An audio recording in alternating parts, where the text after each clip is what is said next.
Amnesty International has accused the State of Israel of committing genocide against Palestinians in the Gaza war. The London-based human rights group said in a report published on Thursday that it had found evidence of genocidal intent on Israel's part, after reviewing months of incidents and more than 100 statements from Israeli officials. It was Amnesty's first such ruling during an active armed conflict. Israel's Foreign Ministry spokesperson Oren Marmorstein wrote on X that the report was fabricated, entirely false and based on lies. Genocide is defined by the 1948 Genocide Convention enacted in the wake of the Nazi Holocaust as, quote, acts committed with intent to destroy, in whole or in part, a national, ethnical, racial or religious group. First, that if there have been acts that may be characterized as genocidal, then they have been perpetrated against Israel. Israel's lawyers already countered accusations of genocide brought by South Africa in January.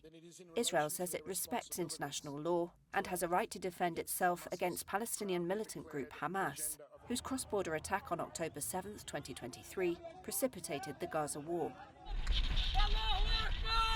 Hamas killed more than 1,200 people in Israel and took more than 250 hostages back to Gaza, according to Israeli tallies.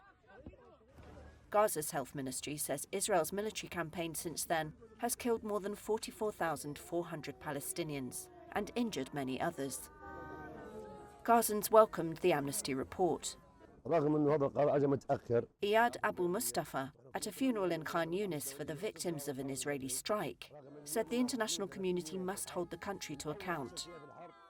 Palestinian and UN officials say there are no safe areas left in Gaza, a tiny, densely populated and heavily built-up coastal territory.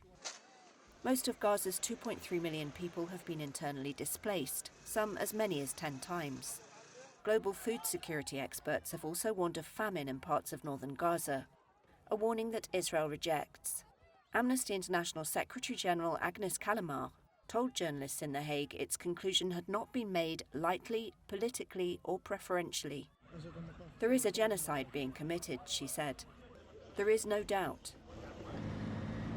Amnesty said Israel and its military had committed killings and caused serious harm, and had deliberately inflicted conditions of life that were calculated to bring about a protected group's physical destruction.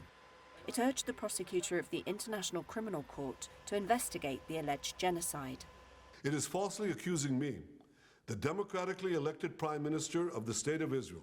In November, the ICC issued arrest warrants for Israeli Prime Minister Benjamin Netanyahu and his ex-defense minister Yoav Gallant for war crimes and crimes against humanity against Palestinians in Gaza.